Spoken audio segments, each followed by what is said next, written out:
चला मुलांनो, आज आपण 21चा पाढा शिकणार आहोत लिहायला आणि म्हणायला. तुम्हालाही माझ्या पाठीमागे म्हणायचं आहे.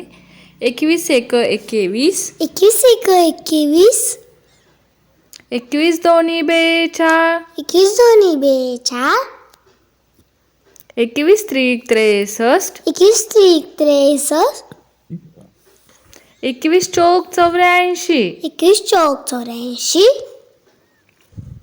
21 पाचा पाचो दशक, 21 पाचा पाचो दशक, 21 सख 26चे, 21 सख 26चे, 21 सत 47चे, 21 सत्त 47चे, 21 आठ 68नीचे, 21 आठ 68चे, 21 नव्वे 19चे, 21 नव्वे 19चे, 21 10 की 2. 21 10 की 2. व्हिडिओ आवडला तर लाईक करा व चॅनलला सबस्क्राईब करायला विसरू नका. धन्यवाद.